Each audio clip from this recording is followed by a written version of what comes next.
Good evening, everyone, and thank you very much for joining us tonight on a Thursday night. I'm sure you've all got lots of other things you could be doing, but you're joining us. Television.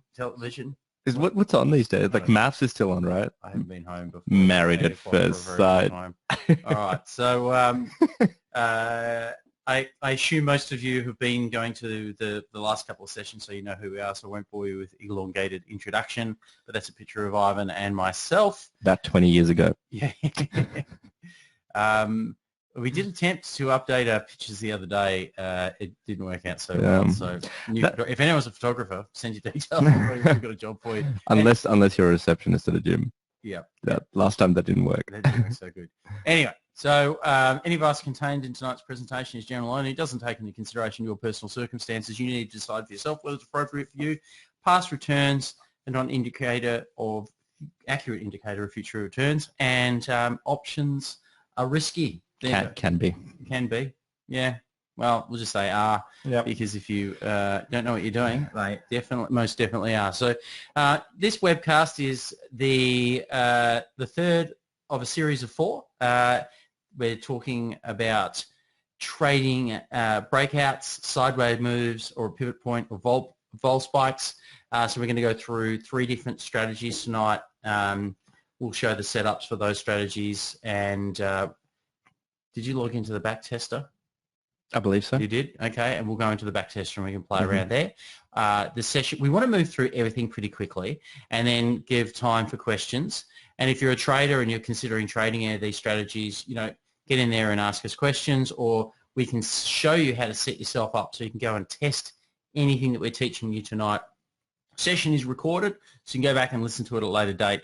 And if we're moving too quickly through things. And if you're new to options trading, then there'll be things said tonight that you won't understand. What I would say is stick with us and focus on what is possible when you trade options. The technical aspects of this, it can be daunting the first time you hear it, but in time it all sort of sits in play. So what else do we put here? We'll show you tonight the strategies. We'll give you an overview of how we pick the direction on the strategy, but primarily we want to talk about options. All right. I then stop touching the keyboard. I'm never letting you touch a Mac ever again. Anyway, so quickly, yeah, that's good. We're the education partner to the ASX. Ivan built the implied volatility platform. If you're playing the options trading game, you're looking at the implied volatility technology right there. Best option technology in Australia, and it's the technology that we use through Reach Trading, and to help people trade. And we do a bunch of other stuff at Reach. Primarily, we generally either work with people that are serious about options trading or professional investors. On the investor side of things, we work with private equity firms and venture capitalists and get access to early stage or expansion opportunities and so forth that you wouldn't normally get exposure to. So that's for the professional investor or the wholesale investor side of our business. And other than that, we're traders. Yeah. And I'm an early stage venture. Yeah, well, I believe we may have had a conversation. We should talk. Yeah, we should talk. Yeah. So on the trading side of it, I mean, for us, there's whatever's on the screen here, but I mean, from Ivan and I have worked together for a long period of time, and we've known each other for quite some time, and we've been the thing that's brought us together is options trading. And from our perspective, we're big believers that if you're going to trade successfully, there's a couple of ingredients that will impact that. One is the access you've got to good quality information and technology to help you make good decisions and execute in the market. The ability to reduce your costs, not pay over the odds for things like such as brokerage, and the ability to get support where you need support. And sometimes that support is when you're doing a trade. Sometimes that's support when you're trying to understand how to use the technology you use to value a strategy or whatever it might be. Sometimes that's just someone introducing new ways of trading the different market conditions that you're facing. Or it might be getting trade ideas that are quant tested and reviewed that you can actually go, okay, I can understand how they've arrived at setting a trading system up like that. So big thing for us is we offer broking service. We have all the different things behind it, but ultimately our job is to provide you with everything you need to help you be successful if you're an options trader. All right, we're big options obviously tonight's about options. We like options for a number of different reasons. Some of the things are up here: flexibility. You can trade any view you want to trade, but really importantly, you're trading in a market environment. So if I go to trade, I don't know, CFDs, we'll pick on them. I'm trading against a house, right? They're probably not even hedging the other side of the trade, right? So depends how good you are. Yeah. If Right. I'm really good, they will. But do you know what they do? Yeah. So I used to trade through a very well-known provider because it was really hard to get a futures account for when I started trading. It was 19 at that point in time. And the interesting thing is, so I used to do very large size in futures, and in the middle of the night, they'd start slowing me down. And so you get this whole, we're trying to complete your order. It's the most bizarre thing. Yeah. And so they were definitely hedging me. But it was interesting. So there was once when I was trying to do something like 60 or 70 SPY at night. And it was just sort of the first part in the middle of it was just towards sort of the quieter end of the European session before the US. I remember it took me something like, in the futures market, it'd probably be, I could probably get filled in, half a minute. Yeah. It took me something like 45 minutes. It was just stupid because it's meant to be, you get a two-way price, you click it and just go, try again. Anyway. Did that make you an A client or a B client? I don't know. I don't know where I was. I was just, I think I was in the A in there, So not wanting to harp too much on that side of it, but we like trading in a market environment where the other side of the trade is, it's a market maker, it's another trader, but it's not one market maker all the time. It's a range of different market makers, or it's a bunch of different other investors that make it a market. And options been around since '76. It's a mature market. We've got a lot of information about it, and there's a lot of flexibility. The majority of options traded on the market are traded by people who are using them for investment purposes. So whilst we talk about them in context of being, giving us leverage or giving us the ability to trade a view, whatever it might be, the majority of options are used by by investors. We were talking about someone today who had $1 billion book of sold 1.3 billion dollar covered call position. Yeah. Rolling. It's massive. Yeah. So that's a lot of us trading options, right? So I don't know. Have you seen my book? I have. It's a lot of you. Anyway, so it is something that there are a couple of reasons why we prefer. This next topic, implied volatility. When you trade, you're generally thinking about, I'll trade a directional view, right? When we trade options, if you're a fly on the wall, or you probably just listen to some of our trade group sessions, we probably spend more time talking about implied volatility than we talk about anything else. So there's another dimension that we get to trade, and it gives us an edge, because sometimes it's clear and the market's breaking out, like it looks like it's popped its head up there today. It's looking pretty bullish. Sometimes trading systems line up for a bullish move. We'll show you some tonight. Sometimes things look like they're going to consolidate. Sometimes you don't pick the direction and they're going to go one way or the other. And volatility and the way you can price volatility into your trading can really help you get an edge if you can get some predictions around volatility. And Ivan's going to run through a little bit more about implied volatility quickly now, and then we'll get into our first trading strategy. Thanks for letting me know. All right, so implied volatility, the cool thing about implied volatility is that it's something that is generally mean reverting. So volatility is high during periods of fear, so during periods of sell-offs, and it's low during periods of complacency, so usually during significant bull runs. Over the last, however long, 4, 5 years, 6 years, volatility has been extremely low for long periods of time. It's what Muhammad Al Ryan is a very famous bonds trader, ex-PIMCO, and then he was at Allianz, trading the global book, always on CNBC, was saying that it's a new normal until sort of the money dries up a little bit.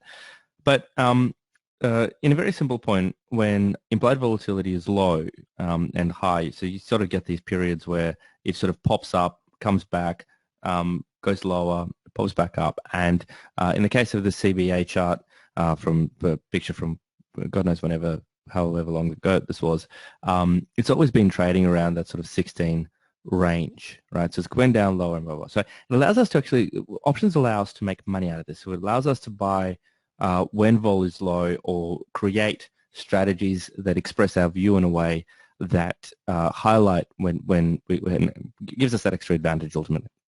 So I showed this chart, I think, in the previous last time I think we spoke about this.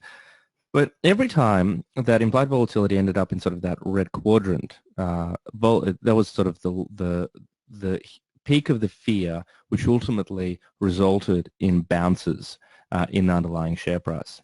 So what we use implied volatility for, sort of get that expression about what's going to happen in the future. And we found that when we did the numbers on this with our quant guys over 9 months, that there's a very good accuracy of traders, professional traders of trade options, to predict what's going to happen in the near-term future.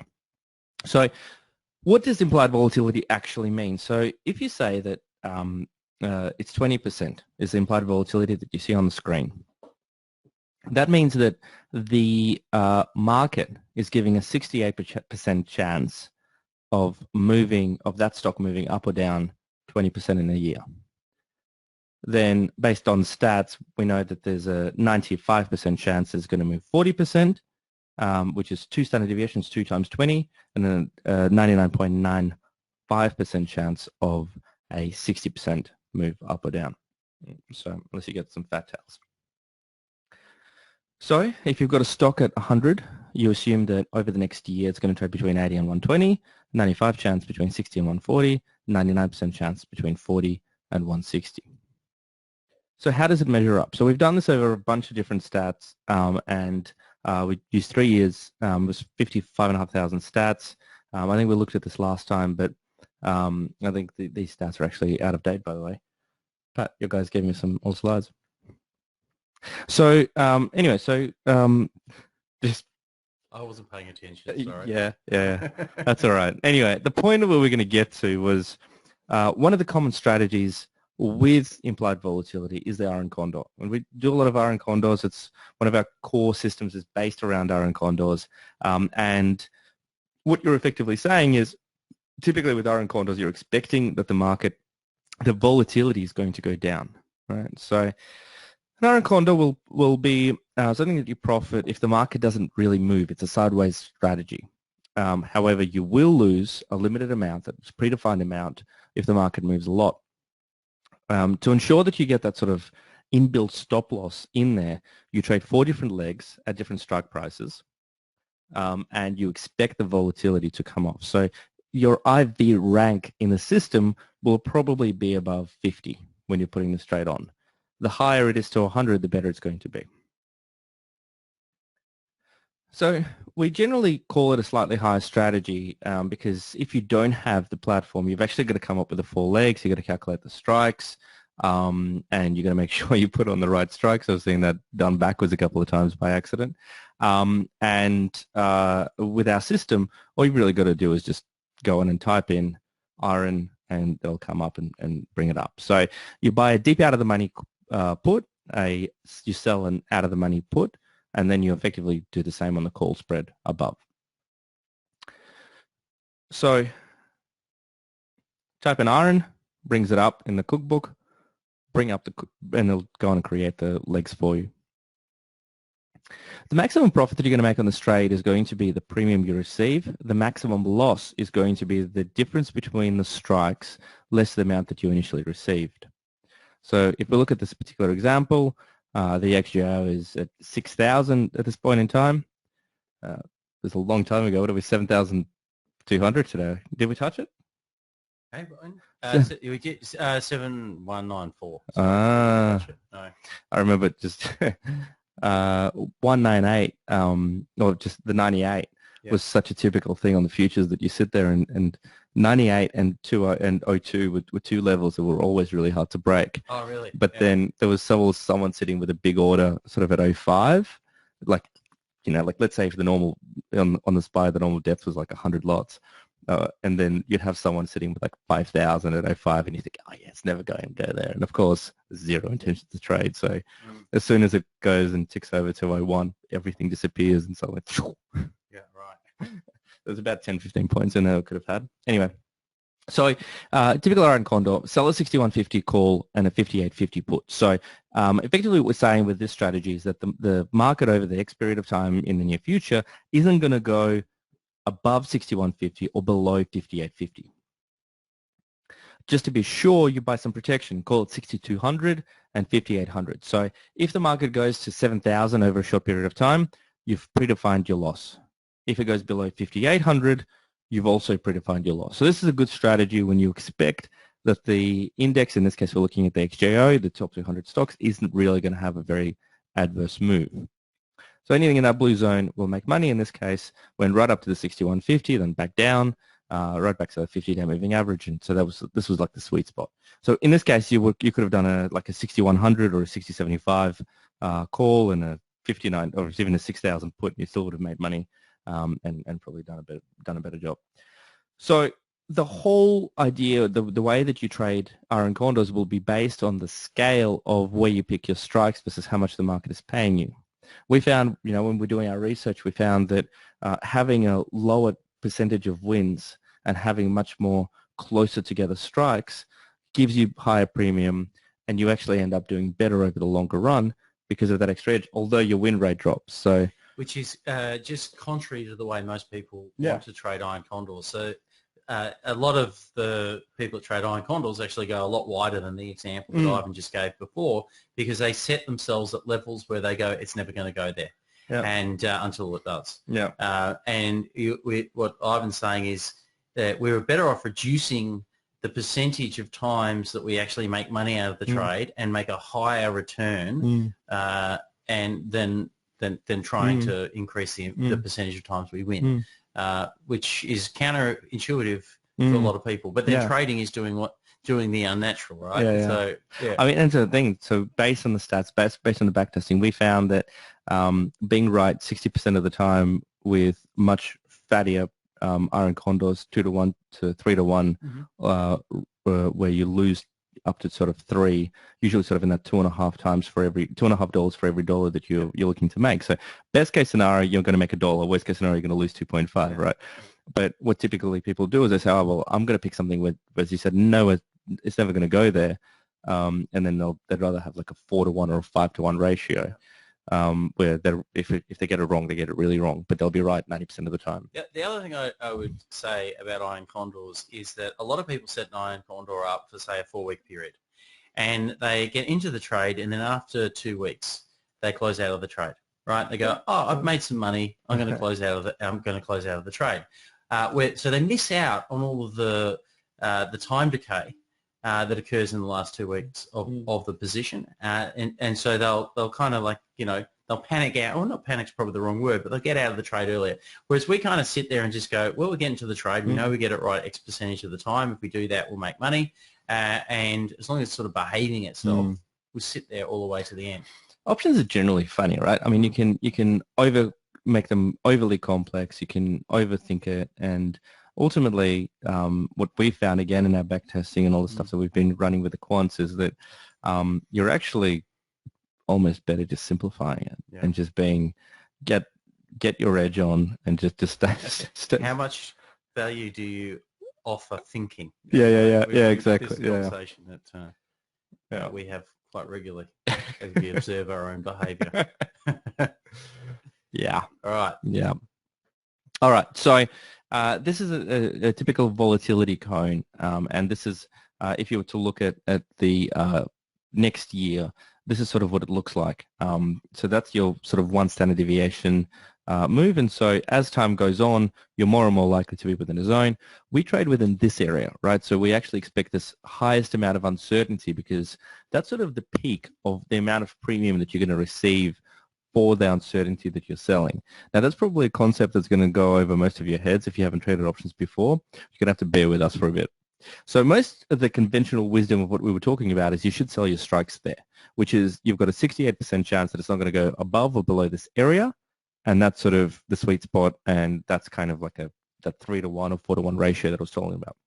What we found is that you're actually better off trading around that area, but picking up your setups appropriately.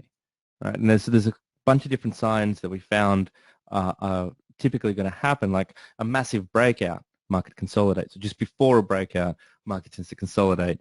So we'll look at a bunch of different factors to identify some of these, but most importantly, the more the uncertainty is, the more sort of premium we're going to receive from that trade because we're selling sort of the front part of the curve.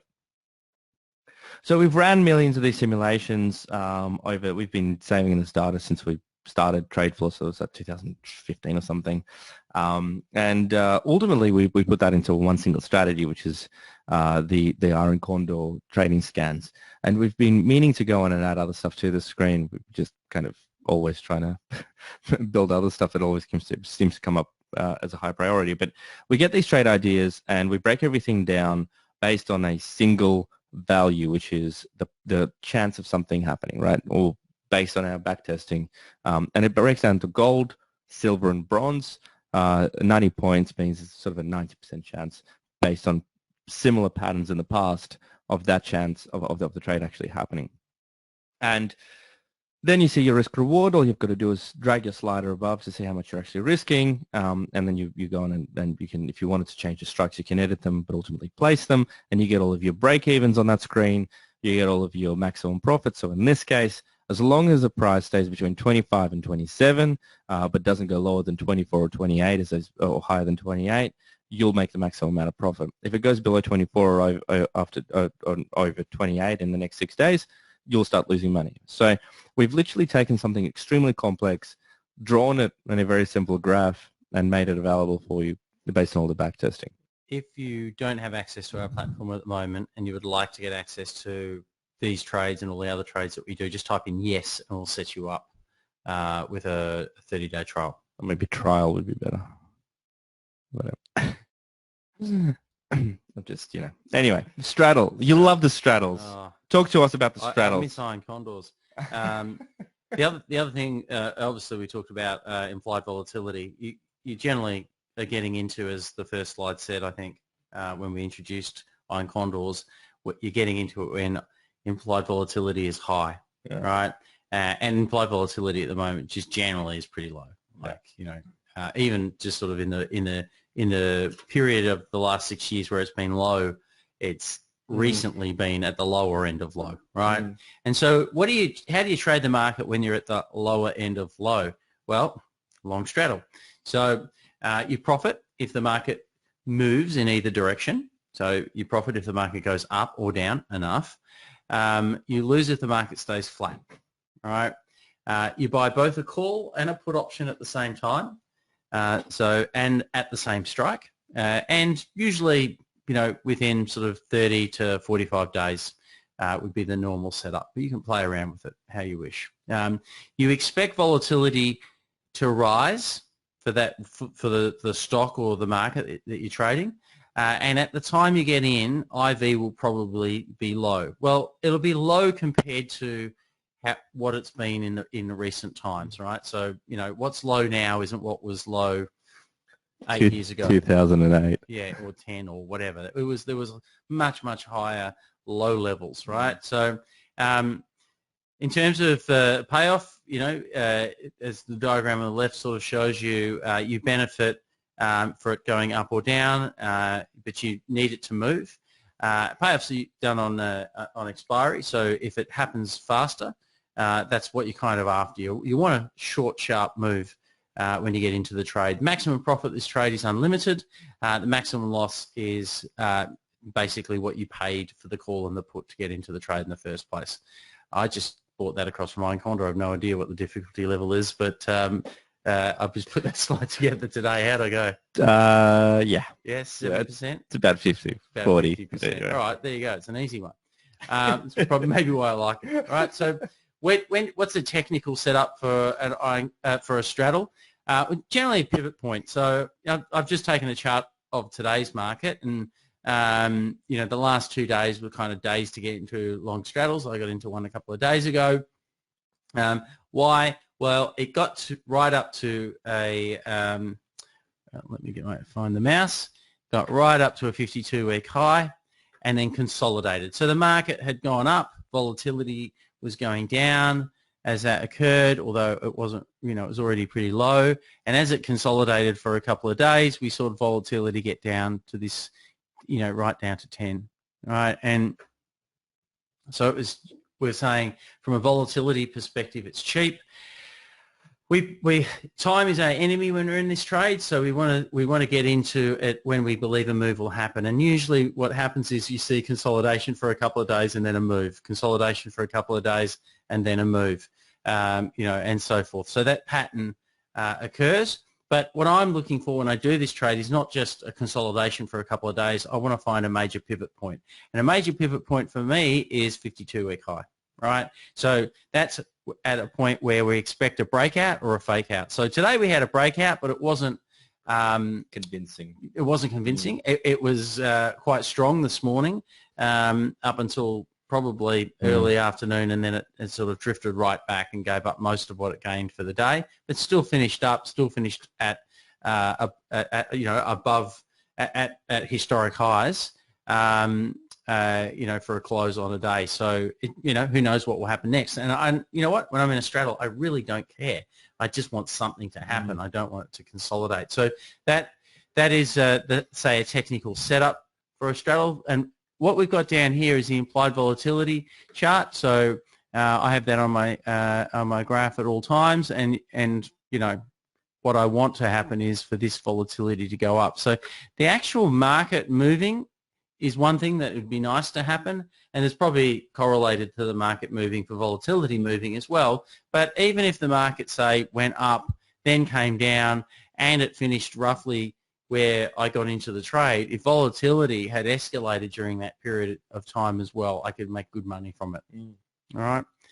So the setup of the trade is buying a call and a put. I've just put the circle around call and put, but I'm paying here for the call option 90 cents and 82 cents for the put option. Points, sorry. XJO. Yeah, XJO, points.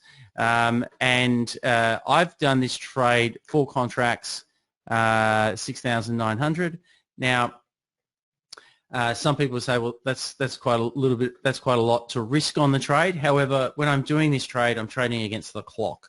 So I'm not intending on being in this position for more than 12 days. In this case, I've got a 10-day time stop on the trade. So after the time decay that I can lose on the trade plus potential volatility loss, I'm probably going into saying, well, I'm prepared to lose $1,500 or $1,000 or something in that vicinity. All right. So we'll go and have a look at the payoff diagram. So the payoff diagram here highlights that you make money if it goes up or down, and you can see the impact that time has. So that's being in the trade for, it's 28 days, so 13 days, whatever it is. That's the impact in 13 days. So obviously in 13 days time from now to be making money, I need the move to have occurred and for it to be more significant. So the faster it happens, that's why I want to trade off a pivot point. The faster it happens, the better. All right. All right. Now I'll show you this on a payoff matrix as well. So the matrix simply shows 1% price increment increases. So if it goes up quickly, I'm making good money. All right. If it takes 14 days for it to go up to that, up 2%, I'm still making good money. But that would have, my risk is somewhere in here if I'm still in the trade 14 days time. So, getting into the trade, how do I work off my payoff and all that kind of stuff? That's why when I go into the trade, I set my time stop. I am setting stops based on where I think the market can move on the upside and the downside. So where I'm looking at it on the downside is probably around this level here.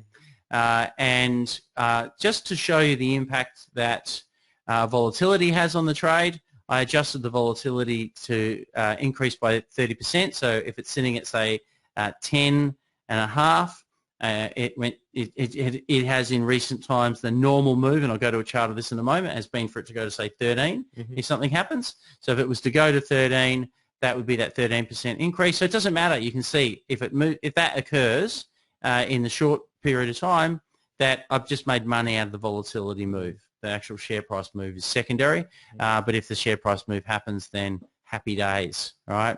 So anyway, then I'll go back to the chart and then just show you again. When you've seen volatility spike up because the market's gone up, or there's been a big event that the world's been concerned about, it can very quickly move back up to that region. But again, the setup of the trade's really important. I wouldn't just set it up at any point in time and think I'm going to go into a straddle. I'd say, okay, there's a pivot point. A lot of people trade straddles around major events that they foresee. So, for example, you might say, oh, look, this company's going to report in 3 weeks' time, and I know that they're either going to come out and say they got the contract or they didn't get the contract, right?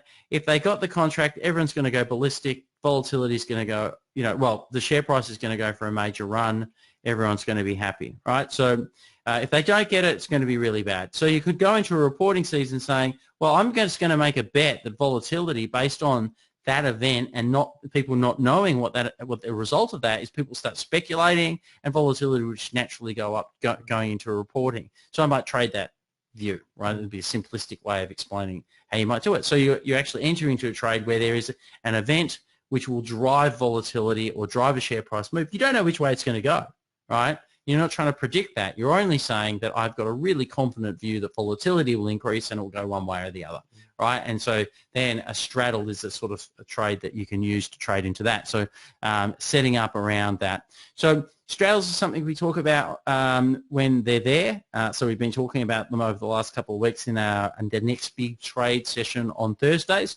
And again, if you want to get access to that or our trade ideas, we comment on our trade ideas around straddles on those sessions. So just type in yes again if you haven't already got access to the platform and so forth, and we'll get you access to those sessions as well. All right.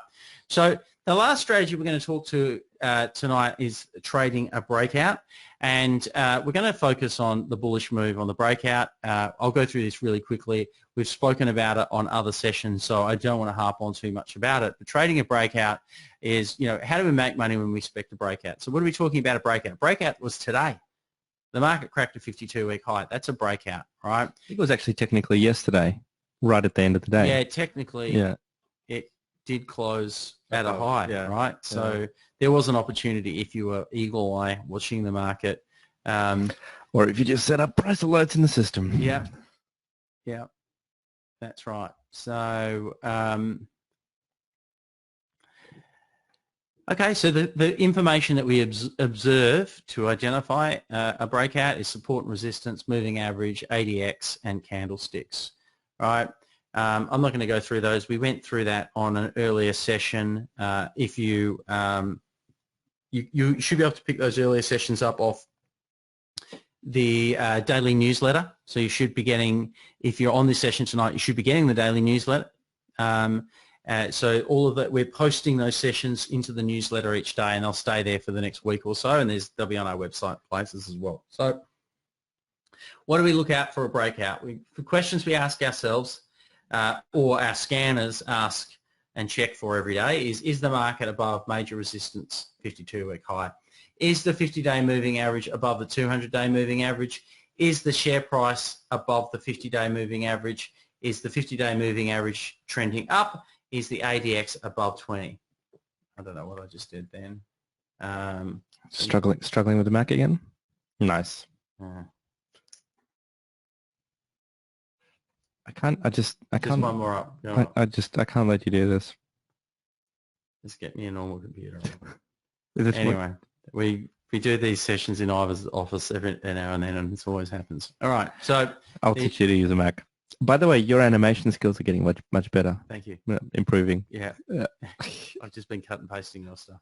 All right, so here we go. So the what do we got here?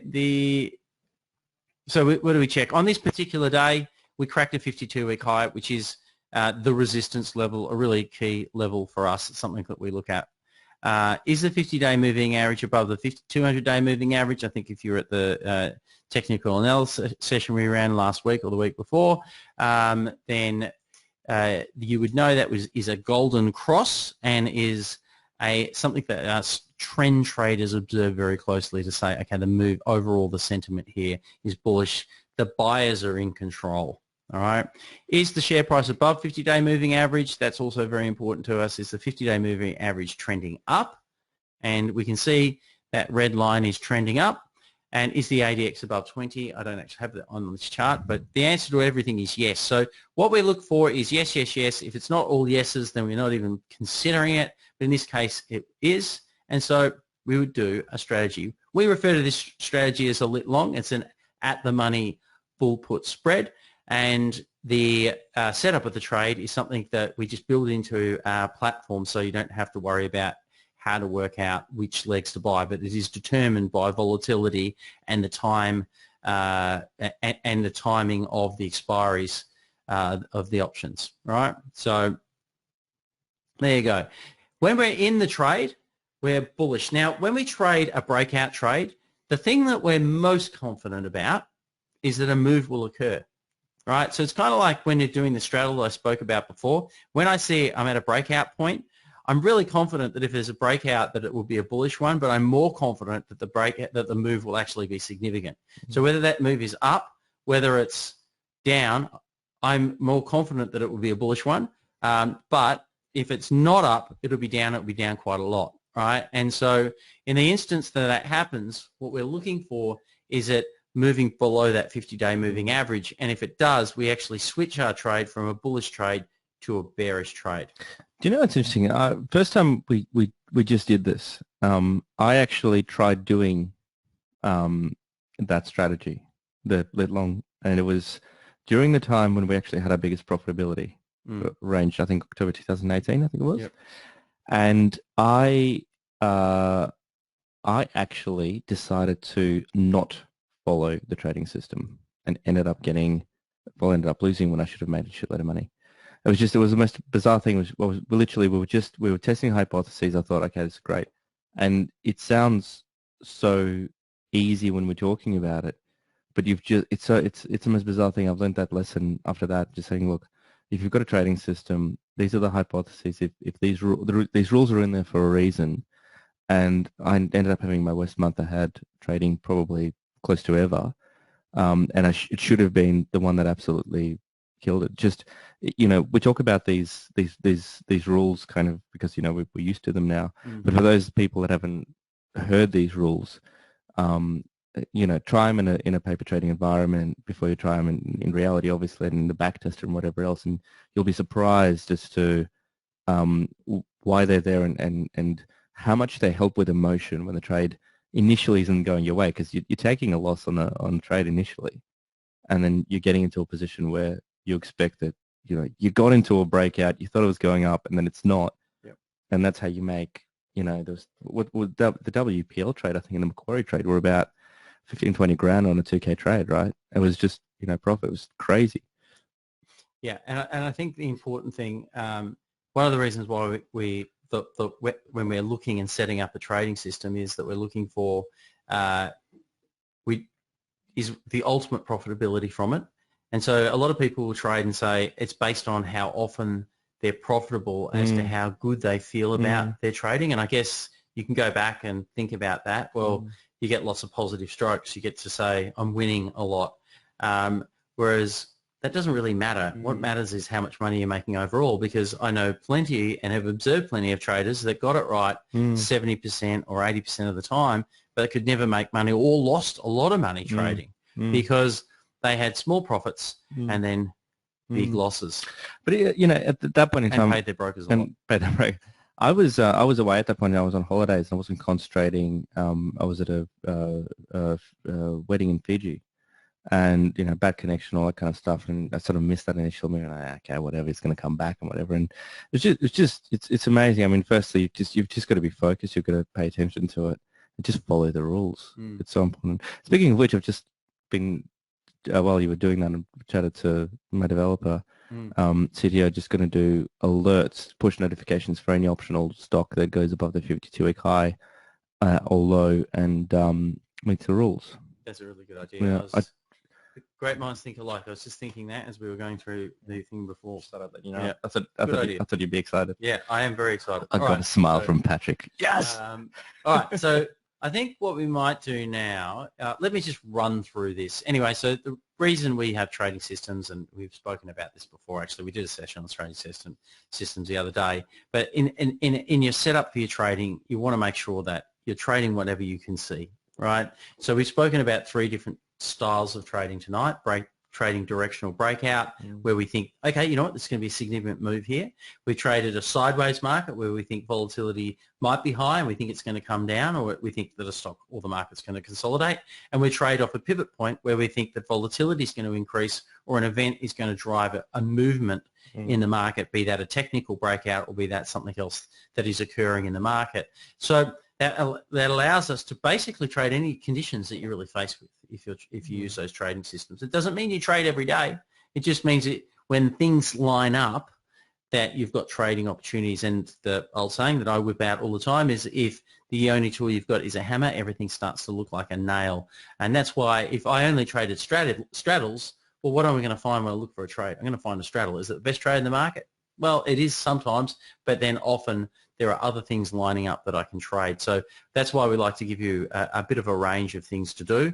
You'll notice that we haven't got calls and straight puts and things like that. We like to be able to use volatility to our benefit, but sometimes a straight call or a put is the best strategy to use without question. But just in terms of how you set that up and build it into a trading system that you can profit from, well, that's something that you need to look at for yourself. We did a lot of research. We had a quant working for us, and we still do a lot of crunching of data, but we are starting a project. Ivan, when is our next team of quants starting? So we've got a group. We haven't got a definite time, but yeah, 2 PhDs and a postdoctorate, and they'll be with us for 3 years as part of our partnership with one of the big 4 unis. Yeah. So anything that we're doing and anything we're talking about, ultimately we want to base it off numbers, right? We want to look at millions of data points. We want to refine. We'll come up with the hypotheses. We've got plenty of those, and you might have them as well.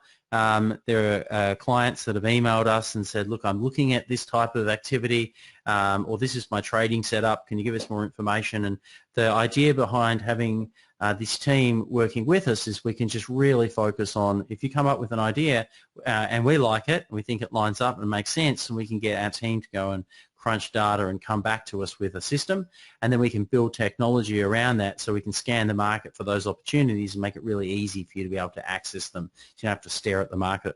And then, like Ivan just mentioned, it could be a set of triggers where 50-day moving average is above the 200-day moving average, plus we just broke a 52-week high and the ADX is above 20. All those things line up, push notification to your phone, and you can go, oh, there's a trade there for XJO. I reckon Brocky's going to love that. How he just texted me, okay, that shouldn't be too hard to know. We're talking about it. If you want access to that, type in yes, and then he has to build it over the weekend. I'll have to you early next week. So anyway, so the Lit was the first system that we built. We've had a lot of success for it. But if you'd like to get access to trade ideas and all those sorts of things, again, type in yes. We'll get them to you, and we'll give you access to the full platform as well. And if you played in the options trading game, there are more things in our system than the game. At the moment, anyway, they'll probably all get built into the game eventually. But it is basically, it's the same technology. All right. I'm not going to go through this. These are some of the stats behind that system. Let's just jump out of this and have a look at. I'll let you drive because. Still don't know how to use on a Mac. Yeah.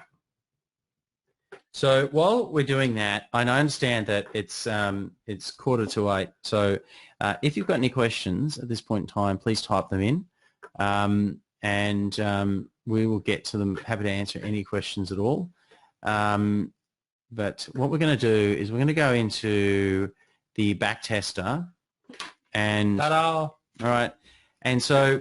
Let's say someone says to you, if a share price closes higher than the previous day, 3 days in a row, that means it's going to continue to go up, right? So they might make that statement. That's their hypotheses, and people have got lots of them, right?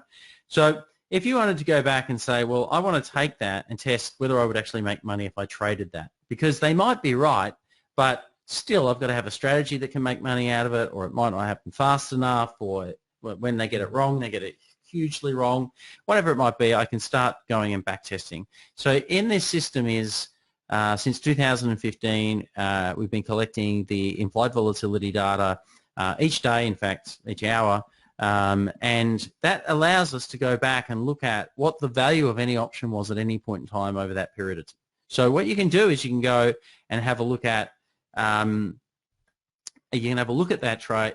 You can have a look at how your trades would perform. So if we've said things on the session tonight about straddles, condors, or lit longs, you can go, well, let me go and test your rules and see whether I would have made money or not. And that's exactly what you should do, right? And in doing that, you'll actually learn how to make some money at the same time. So to set one of those trades up, you simply say, let's go BHP. Can't blame the computer for that. And then go choose whatever date you want. So we'll go back in time. January 2019, or you can go back further and you go create. And what it's going to show you is a chart of BHP, of which you can again, Mac is annoying me. You can see a chart. You can put all of the studies you want to put on there. You can put. I know what I'm buying you in December for your birthday. Yeah, no. How to use a Mac. Mac for dummies. Yeah. And then you can select whatever strategy you want. So simply go to the cookbook.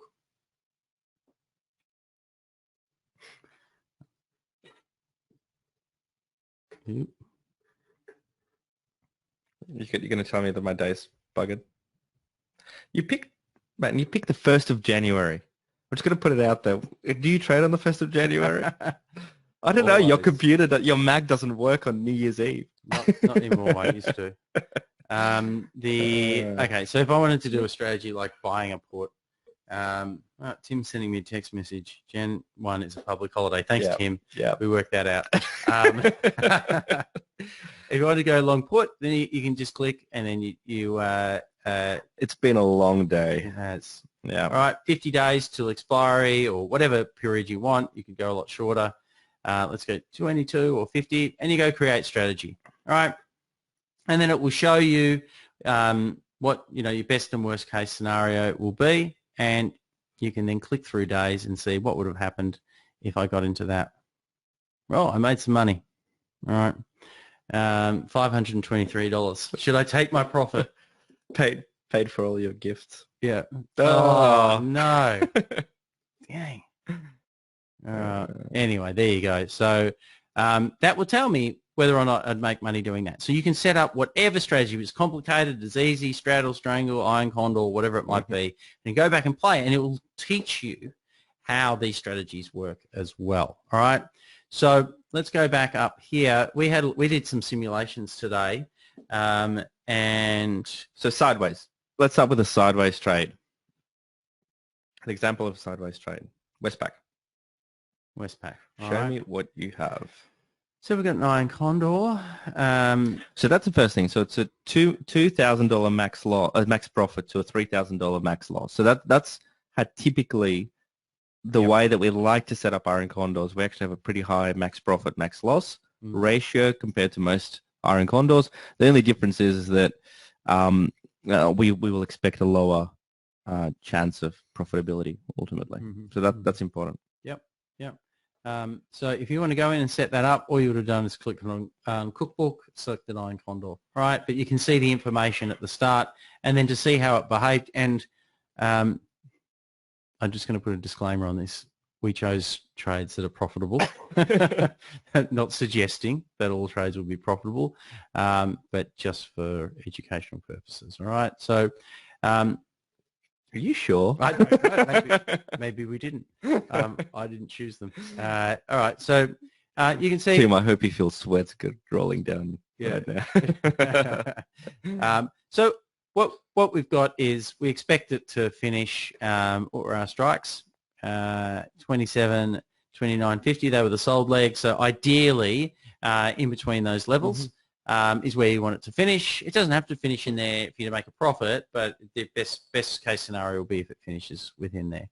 All right, and then you can see that as time decay starts to come out of the trade, it can become quite profitable. So we just sit there in the trade, We don't. It's interesting. You see that big spike, the market stopped moving, and that last 14 days that you were talking about before, in particular.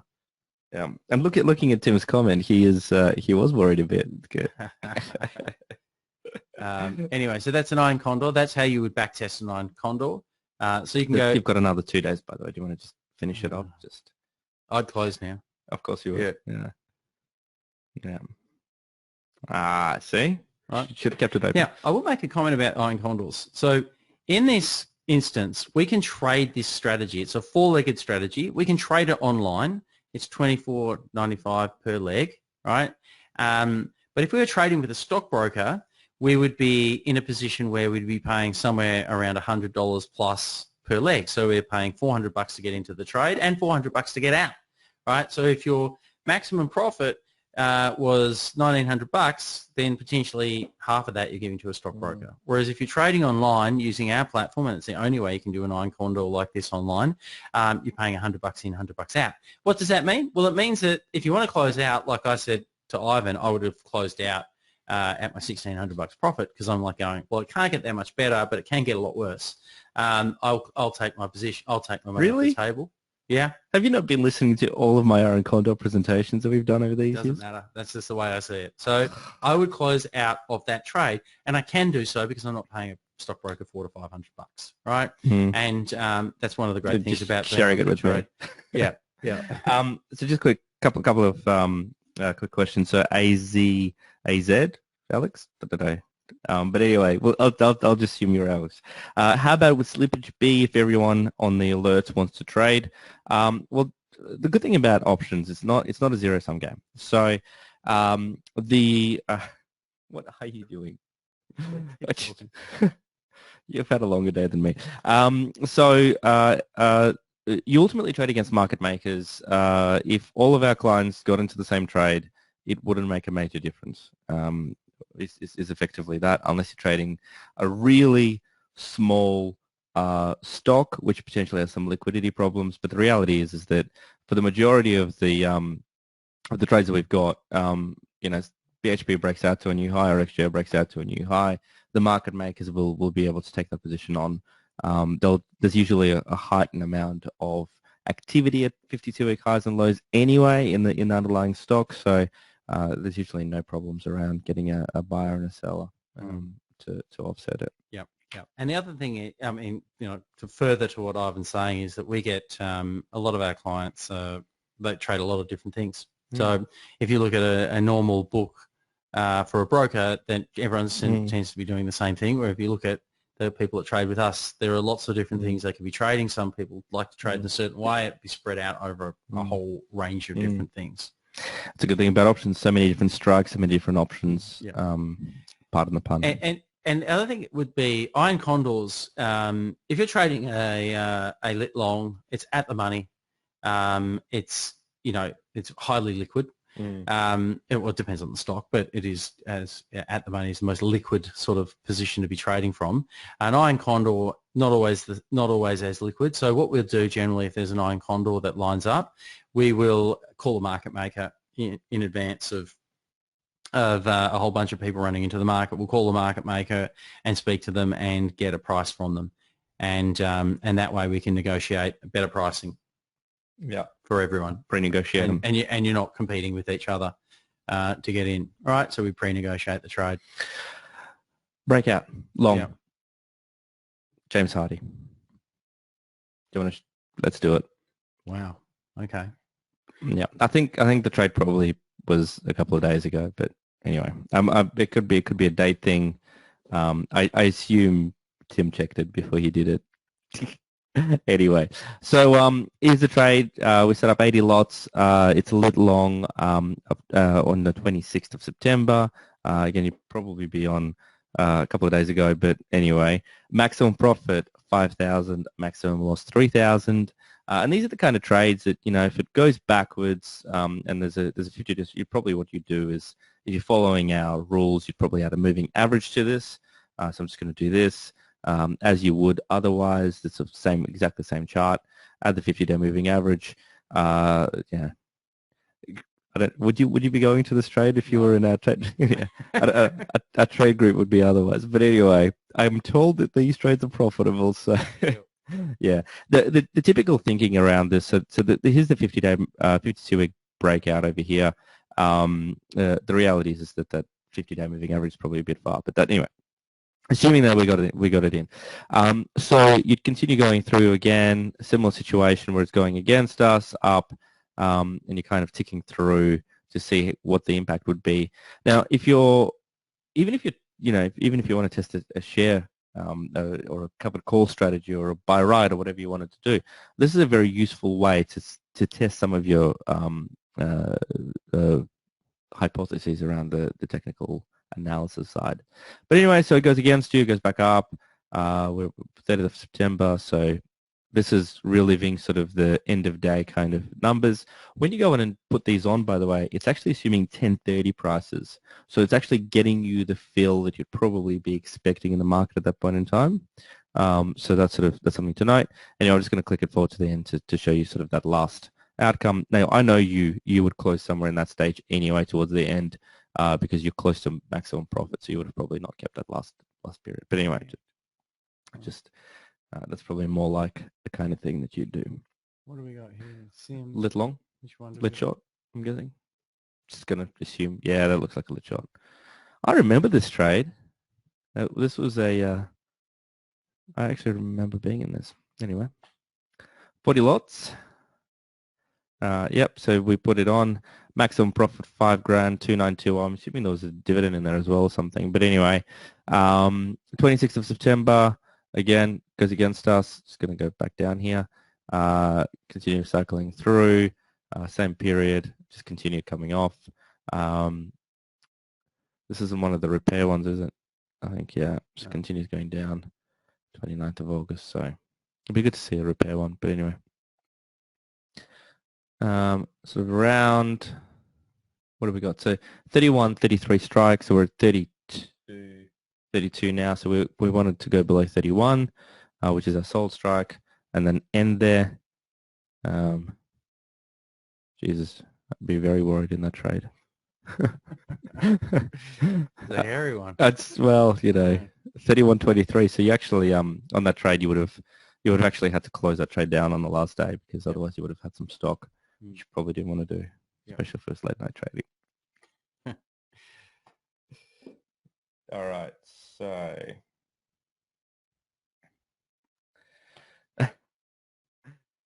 oh Tim, I don't know, but you're very active here. All right, so do we answer Denise's question about the chart? Can this chart be used during the course of the trade? If you mean the actual charting platform is exactly the same and it's intraday, do you mean the profit and loss? In that case, it's there part of your portfolio screen. Yeah. So this is more like understanding profit and loss over time. All right. I think we've gone through enough sort of trade simulations. Answer Alex's question. On that note of liquidity, what do you think about Tom Sosnoff saying Oz market is not good enough? PS doing good stuff, guys. Keep it up. Thanks for that. Tom Sosnoff's comment. Bring it on, Tom. Our market is liquid. Tom's had some problems getting access to the Australian market and was shocked by how expensive it is. So that's probably the reasoning. It's very hard. This is sort of one of the reasons why we don't really go into the US and why no one from US has ever been able to successfully come into Australia for options, is that we've got quite a complex margining system compared to them. It's a much more robust and it's a much better margining system. It's actually an American system that they use for futures options, but for equity options not.